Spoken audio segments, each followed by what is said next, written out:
যে কোনো দিন ঝড় তুলতে পারেন বলেছেন, গোটা দেশকে নাকি হিলিয়ে দেবেন। আমি জানতে পারছি না পশ্চিমবঙ্গের নিম গাছকে হেলাতে পারবেন কিনা, কিন্তু বলছেন দিল্লি হিলিয়ে দেবেন।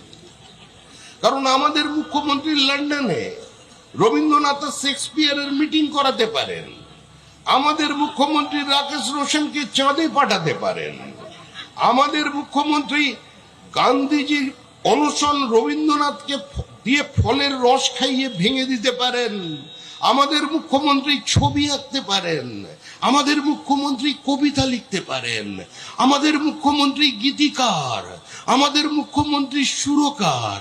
বাপি লাহিড়ী বলে গিয়েছিলেন যে তোমার লেখা গানে এবার আমি সুর দিয়ে গাইব। আজকে সুতরাং সে সাধারণ মুখ্যমন্ত্রী নন, ইনি অসাধারণ।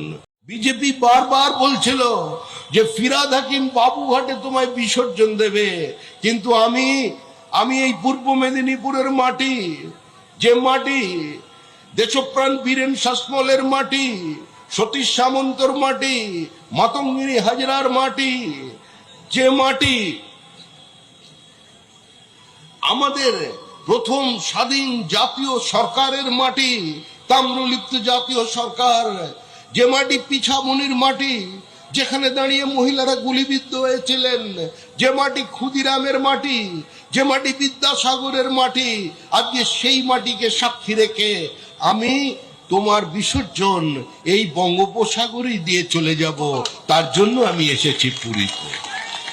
আজকে তৃণমূল চলে যাবে, কারোর কোনো চিন্তা করতে হবে না। এখন এসআইআর বলছেন, এসআইআর আবার কি হতে দেবো না। কে হতে দেবেন না? মুখ্যমন্ত্রী হতে দেবে না। মুখ্যমন্ত্রী বলতে নরেন্দ্র মোদী কোনো কথা বললেই মুখ্যমন্ত্রী বিবৃতি দেন, যেন উনি পশ্চিমবঙ্গের প্রধানমন্ত্রী। মুখ্যমন্ত্রীর কিন্তু শরীরী ভাষা ভিন্ন রকমের। আর আমাদের মুখ্যমন্ত্রী কোনো সাধারণ মুখ্যমন্ত্রী নন। আমাদের মুখ্যমন্ত্রী দিল্লিতে নরেন্দ্র মোদীকে দেখলেই যেন কিরম একটা হয়, কুছ কুছ হতা হ্যায়। উনি সঙ্গে সঙ্গে বলে ওঠেন যে হাম কিসি সে কম নেই। বললেন আমি মানবো না। কি মানবেন না? বলছেন আমি সার মানবো না। কেন মানবেন না? অবশ্য মমতা বন্দ্যোপাধ্যায়ের মতো আমাদের হৃদয়টা অতটা বড় নয়, তার জন্য আমরা ক্ষমা প্রার্থী। আমাদের মুখ্যমন্ত্রী সিংহ হৃদয়, আমাদের মুখ্যমন্ত্রীর কবি মন।